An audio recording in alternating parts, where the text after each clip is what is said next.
What's going on, guys? Ted from Immersion here, and I just wanted to do one of these videos that I've been talking about for a long time. There's been a couple of them.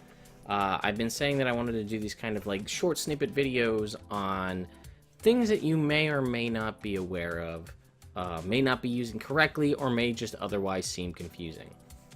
So, one that I wanted to talk about right now is concentration spells and how concentration checks work in Dungeons & Dragons 5th edition.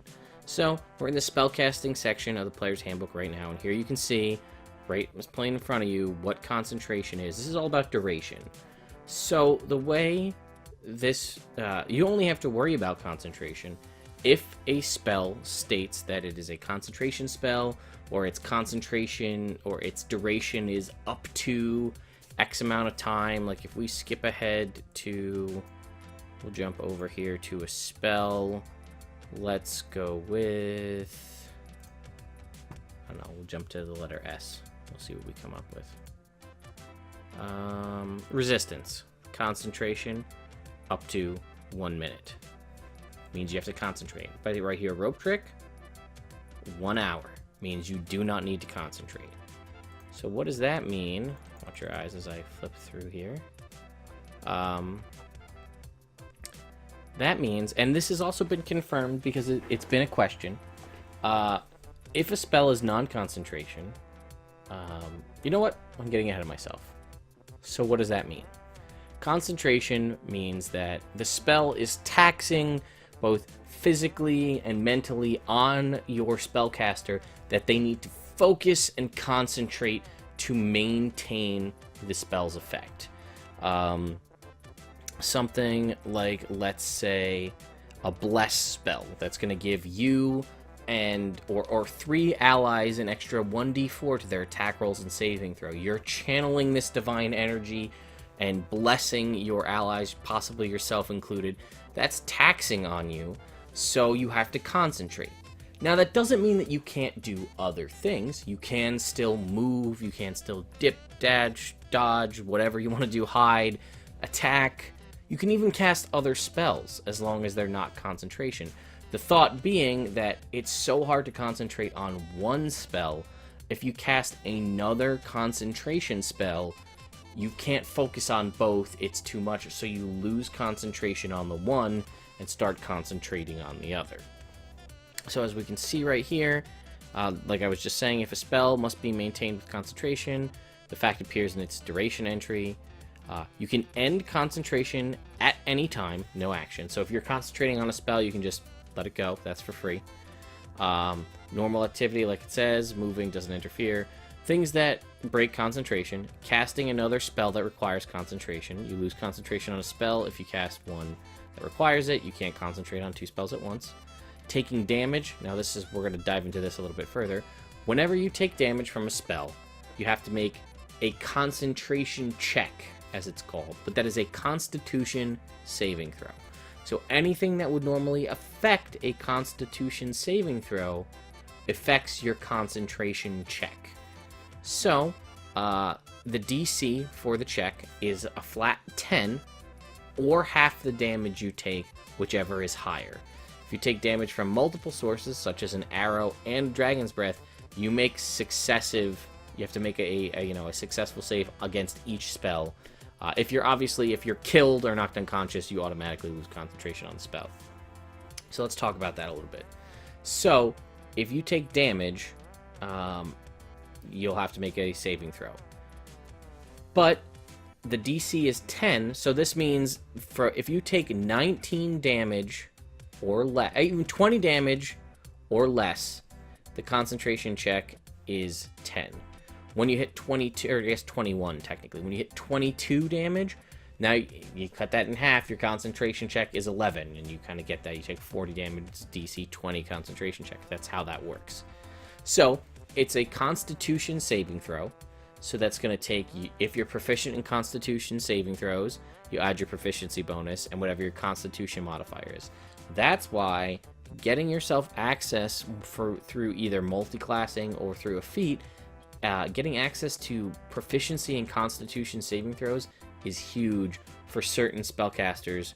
I mean, most casters are going to want to have this, but I'm going to say specifically clerics and druids have a lot of really good, really useful, powerful concentration-based spells.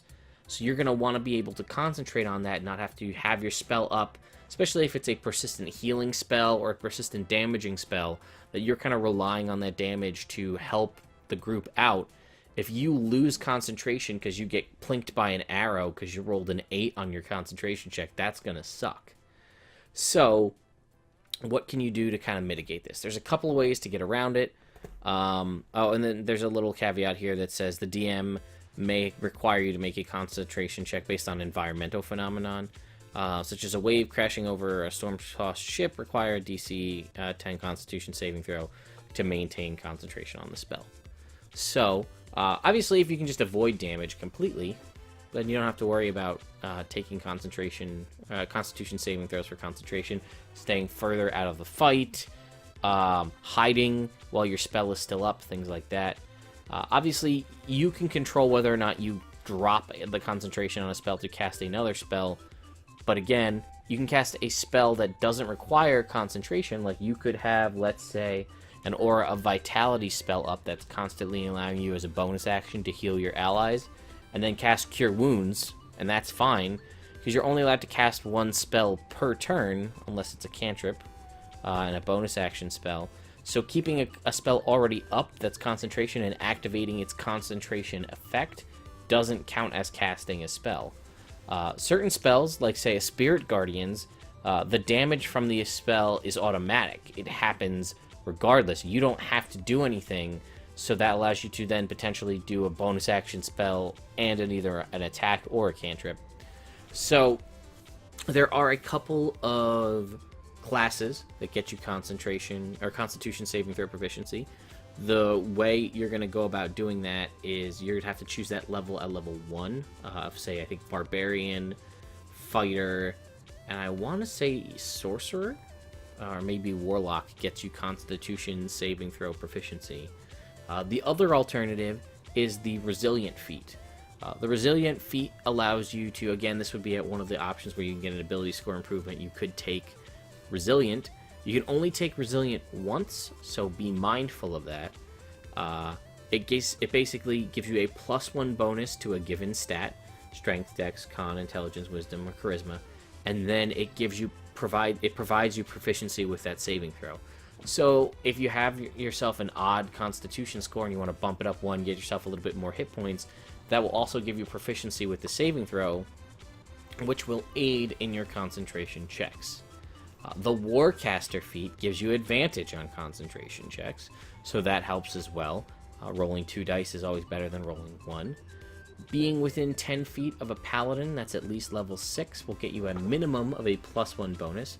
The Aura of Protection that Paladins get at level 6 gives them the ability to project an aura within 10 feet of them, that anybody that's within that aura gets a bonus to all of their saving throws equal to the Paladin's Charisma modifier. At higher levels, this could be as high as +5 or even beyond if it's homebrew or you have access to one of the tomes that raises one of your stats. And at level 18, the Paladin projects, or 19, I think, the Paladin projects that aura out to 30 feet. So that's another way to boost your concentration checks. The Bless spell, like I mentioned earlier, gives you an extra D4 on all saving throws, so that counts for that. And the Conjuration Wizard, I think at level 14, I believe it is, they can no longer lose concentration on a spell due to taking damage. So that's a couple of different ways you can get around avoiding concentration. And I will remind you, as both players and DMs, unless it's a specifically defined homebrew rule at your table, a natural 1 on a saving throw is not an automatic failure. So as you get to higher levels, there will be times where you just will not be able to fail. If the damage is low enough, you won't be able to fail your Constitution saving throw because you can't roll less than a 1. This happened a lot of the times in my homebrew campaign. Sean, who you see DMing Out of the Abyss and playing games and things along with me, was a cleric. He often had the Spirit Guardian spell up. He had a 16 Constitution. They were so that gave him a +3, and I believe he didn't have proficiency in it, but he was often standing nearby to Jake's character Theron, who was a paladin with a 20 charisma. So Jake was adding a 5, and he was getting maybe a +3 or 4. So the lowest he could roll... Oh, you know what? He had a Ring of Protection, so it gave him a +1 to all of his saving throws. So if the concentration check was a DC 10, he could not fail. So then, again, as you level up, if you have proficiency in the saving throw, and you have other means to boost your concentration checks, you may be able to just shrug off, like I said, 21 damage or less from an attack. You don't even bother having to roll because you can't fail. Just things to think about. And again, I just know that sometimes people get really confused when they hear make a concentration check. They don't realize that a concentration check is a constitution saving throw. So that's certain things to think about. I don't believe any of the new Volo's Guide races give you any bonuses to concentration checks. But yeah, that just, again, I just wanted to put a little something out there to you guys. Obviously ways to mitigate the damage. The only way that kind of gets around some of these, minus for the elves, is a sleep spell. If you get hit with a sleep spell, it'll put you unconscious if it does enough, if they roll high enough, and you can't do anything about that. You're just unconscious. Lastly, again, to that point, if the spell is non-concentration and you go unconscious, are killed, whatever, the spell persists. Now, a lot of the times that won't matter because you're unconscious. So let's say you have a spiritual weapon cast as a cleric. That is a non-concentration spell. It floats there, but only you can command the spiritual weapon to do anything. If you drop unconscious, the spiritual weapon just sits there. But there are other spells that I can't really, like Rope Trick, for instance. You cast Rope Trick and then you get killed, the Rope Trick bubble alternate plane is still there for an hour regardless of whether your character is dead or not. A spell will specifically state that if the character goes unconscious, this spell stops, but if it doesn't, and it's a concentration-based effect, whether it's a skill or a spell, rather, or a class feature, that will persist until its duration ends. Anyway, guys, this was probably a little bit longer than I had planned on being for the first video here, but concentration is something that I feel is important. It's a big deal because that's a big function of 5th edition. For those of you who aren't familiar with previous editions, there was no concentration real limit to spells, so clerics and druids could just, every morning when they woke up, just stack a ton of buffs on themselves at the start of every day to just boost up all of their abilities really, really high, and then would just wreck face. So they kind of try to put a stop to that by limiting the one concentration spell, and then kind of limiting the duration on things. But there's nothing stopping you from just layering on a couple of different abilities to that are non-concentration. Oh, and I guess I did forget the Blade Singer Wizard. When it enters its Blade Song, it adds its intelligence modifier to its constitution modifier for the purposes of determining its concentration checks. So that was the last little thing that kind of stuck out in my mind. But I know, guys, hopefully this helps to clarify. I realize it was kind of long-winded, like I said, but hopefully it helps you understand how concentration checks work. I'm going to keep doing simple videos like this, so if you have questions or something you want to see covered specifically, please let me know in the description. Send me a message, hit me up on Twitter or whatever, and let me know, and I'll try to get to your video. Anyway, guys, hope you enjoyed it, and I'll see you next time.